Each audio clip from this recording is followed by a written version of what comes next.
ఈసారి భారతీయ జనతా పార్టీది విచిత్ర పరిస్థితి. లోక్సభ ఎన్నికల్లో ఉత్తరాదిన సీట్లు తగ్గితే దక్షిణాదిన పెరిగాయి. దీంతో అన్ని విషయాల్లో దక్షిణాదికి సముచిత ప్రాధాన్యత ఇవ్వాల్సిన బాధ్యత నరేంద్ర మోడీ సర్కారుపై ఉంది. అంతేకాదు, ఉమ్మడి ఆంధ్రప్రదేశ్ విభజన జరిగి 10 ఏళ్లయింది. అయితే విభజన హామీలు ఇప్పటికీ నెరవేరలేదు. ఆంధ్రప్రదేశ్ తెలంగాణకు సంబంధించిన అనేక హామీలను ఇప్పటికైనా నెరవేర్చవలసిన బాధ్యత కేంద్ర ప్రభుత్వంపై ఉంది.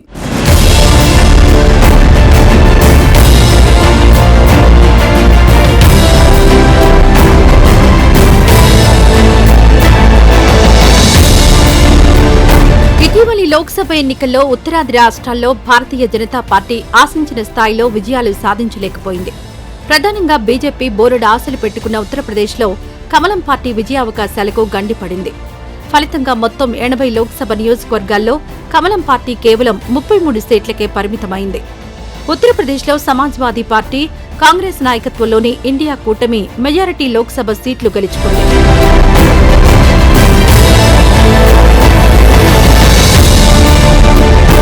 ఉత్తరప్రదేశ్ ఒక్కటే కాదు, మహారాష్ట్ర కూడా భారతీయ జనతా పార్టీకి నిరాశ మిగిల్చింది. మహారాష్ట్ర వాసుల ఐడెంటిటీకి ప్రతీకగా అందరూ భావించే శివసేన చీలిపోవడం సగటు మహారాష్ట్ర వాసులు జీర్ణించుకోలేకపోయారు. అంతేకాదు, సాక్షాత్తు శివసేన చీలిక వర్గానికి నాయకుడైన ఏక్నాథ్ షిండేకు ముఖ్యమంత్రి పదవి కట్టబెట్టింది బీజేపీ అధిష్టానం. ఈ పరిణామం కూడా మహారాష్ట్ర వాసులకు మింగుడు పడలేదు. అలాగే శరద్ పవార్ సొంత పార్టీ నేషనలిస్ట్ కాంగ్రెస్ పార్టీని కమలనాథులు చీల్చడాన్ని కూడా మహారాష్ట్ర వాసులు జీర్ణించుకోలేకపోయారు. శరద్ పవార్ సాదాసీదా రాజకీయవేత్త కాదు. దేశంలోని సీనియర్ రాజకీయవేత్తలలో శరద్ పవార్ ముందు వరుసలో ఉంటారు. మహారాష్ట్ర కేంద్రంగా శరద్ పవార్ రాజకీయ కార్యకలాపాలు ఉన్నప్పటికీ జాతీయ రాజకీయాల్లో ఆయనకు ఒక ప్రత్యేకత ఉంది. ఈ నేపథ్యంలో దాదాపు సంవత్సరం కిందట నేషనలిస్ట్ కాంగ్రెస్ పార్టీ నిట్ట నిలువునా చీలిపోయింది. శరద్ పవార్ సోదరుడి కుమారుడైన అజిత్ పవార్ ఎన్సీపీని నిట్ట నిలువునా చీల్చారు. దీంతో అజిత్ పవార్కు ఉప ముఖ్యమంత్రి పదవి కట్టబెట్టింది భారతీయ జనతా పార్టీ అధిష్టానం. ఈ పరిణామాలన్నీ సగటు మహారాష్ట్ర వాసికి మింగుడు పడలేదు.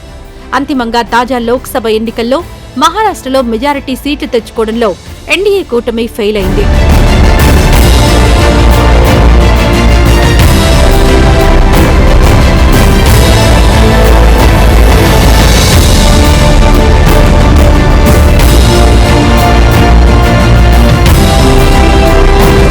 ఈసారి లోక్సభ ఎన్నికలలో కమలం పార్టీని దక్షిణాది రాష్ట్రాలు ఆదరించాయి.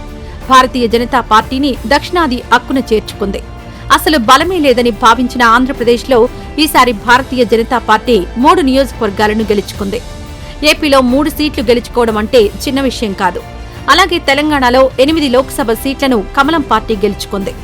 వాస్తవానికి తెలంగాణలో కాంగ్రెస్ మెజారిటీ సీట్లు గెలుచుకుంటుందని ఫలితాలకు ముందు అందరూ అనుకున్నారు. దీనికి కారణం తెలంగాణలో కాంగ్రెస్ నాయకత్వంలో రాష్ట్ర ప్రభుత్వం కొలువు తీరి ఉండడమే. అయితే కాంగ్రెస్తో పోటాపోటీగా కమలం పార్టీ 8 సీట్లు గెలుచుకుంది.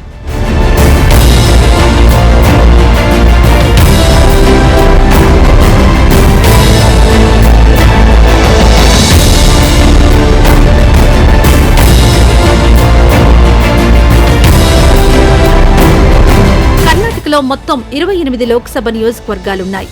ఇటీవలి లోక్సభ ఎన్నికల్లో భారతీయ జనతా పార్టీ 17 నియోజకవర్గాలు గెలుచుకుంది. బీజేపీ వరకు ఇది ఘన విజయం కిందే లెక్క. కిందటేడాది మే నెలలో జరిగిన కర్ణాటక శాసనసభ ఎన్నికల్లో అధికారంలో ఉన్న బీజేపీ ఓటమి పాలైంది. బస్వరాజ్ బొమ్మాయి పాలనలోని అవినీతి కర్ణాటక అసెంబ్లీ ఎన్నికల్లో కీలక అంశంగా మారింది. సీనియర్ నేత సిద్దరామయ్య నాయకత్వాన కర్ణాటకలో కాంగ్రెస్ ప్రభుత్వం ఏర్పడింది. దీంతో ఈసారి బీజేపీకి సీట్లు తగ్గుతాయని అందరూ భావించారు. అయినప్పటికీ ఓటమి పాలైన ఏడాది కాలంలోనే భారతీయ జనతా పార్టీ పుంజుకుంది. మాజీ ప్రధాని దేవేగౌడ నాయకత్వంలోని జనతాదళ్ సెక్యులర్ పార్టీతో పొత్తు పెట్టుకుని బీజేపీ లోక్సభ ఎన్నికల బరిలో దిగింది. ఫలితంగా కర్ణాటకలో బీజేపీ 17 సీట్లు గెలుచుకుంది.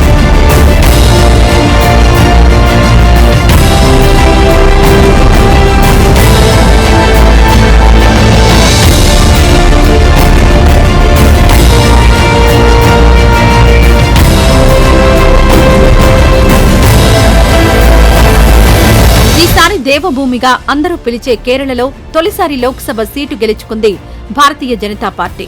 త్రిశూర్ నియోజకవర్గం నుంచి బీజేపీ టికెట్పై పోటీ చేసిన సినీ నటుడు సురేష్ గోపి విజయం సాధించారు. వాస్తవానికి మిగతా రాష్ట్రాలతో పోలిస్తే కేరళలో ఆర్ఎస్ఎస్ శాఖలు ఎక్కువ. అయినప్పటికీ ఒక్కసారి కూడా లోక్సభ ఎన్నికల్లో బీజేపీ బోణీ కొట్టలేదు. దీంతో దశాబ్దాల కమలనాథుల కల సాకారమైనట్లయింది. అయితే భారతీయ జనతా పార్టీకి తీవ్ర ఆశాభంగం కలిగించిన రాష్ట్రం తమిళనాడు. ఇక్కడ మొత్తం 39 లోక్సభ నియోజకవర్గాలున్నాయి. సహజంగా తమిళనాడులో ఎప్పుడూ ద్రవిడ పార్టీలదే హవా. జాతీయ పార్టీలైన కాంగ్రెస్ లేదా భారతీయ జనతా పార్టీ ఏదో ఒక ద్రవిడ పార్టీతో పొత్తు పెట్టుకుని ఎన్నికల్లో పోటీ చేసి 1-2 సీట్లు తెచ్చుకునేవి. ఈసారి జాతీయ పార్టీ అయిన బీజేపీ తమిళనాడులో దాదాపుగా ఒంటరి పోరాటం చేసింది. డీఎంకే లేదా అన్నా డీఎంకేకు సమాన దూరం పాటించింది కమలం పార్టీ. రాష్ట్ర శాఖ అధ్యక్షుడు కె అన్నామలై భుజం మీద బాధ్యతలు పెట్టింది కమలం పార్టీ అధిష్టానం. అన్నామలై కోయంబత్తూరు నుంచి పోటీ చేసి ఓడిపోయారు. ఎన్నికలకు ముందు తమిళనాడులో కనీసం 3 లేదా 4 సీట్లు గెలుచుకుంటామని కమలనాథులు అంచనాలు వేశారు. అయితే బీజేపీ నాయకుల అంచనాలు తప్పాయి. అంతిమంగా తమిళనాడులో కనీసం 1 సీటు కూడా కమలం పార్టీ గెలుచుకోలేకపోయింది. ఉమ్మడి ఆంధ్రప్రదేశ్ రాష్ట్రం విభజన జరిగి ఇప్పటికి 10 ఏళ్లవుతోంది. ఖమ్మం జిల్లా బయ్యారంలో ఉక్కు కర్మాగారాన్ని ఏర్పాటు చేస్తామని కేంద్ర ప్రభుత్వం విభజన చట్టంలో పేర్కొంది. గత 10 ఏళ్లుగా బయ్యారం ఉక్కు ఫ్యాక్టరీ విషయంలో కేంద్రం ఒక్క అడుగు కూడా ముందుకేయలేదు.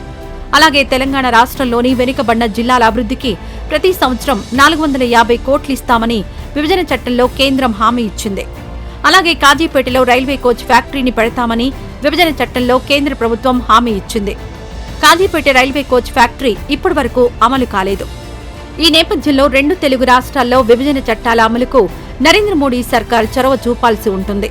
కాళేశ్వరం ప్రాజెక్టుకు జాతీయ హోదా ఇవ్వాలని తెలంగాణ ప్రజలు ఎప్పటినుంచో కోరుతున్నారు. ఈ డిమాండ్ గతంలోనే తెరమీదకొచ్చింది. అయితే ఇప్పటివరకు వర్కౌట్ కాలేదు.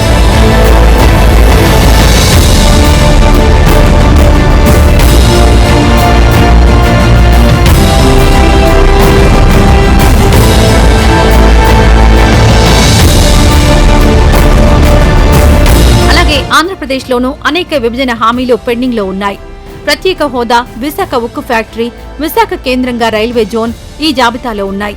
కేంద్ర ప్రభుత్వ సహకారంతో 2 తెలుగు రాష్ట్రాలు అన్ని రంగాల్లో అద్భుత ప్రగతి సాధించడానికి ఇదే సరైన సమయం అంటున్నారు రాజకీయ పరిశీలకులు.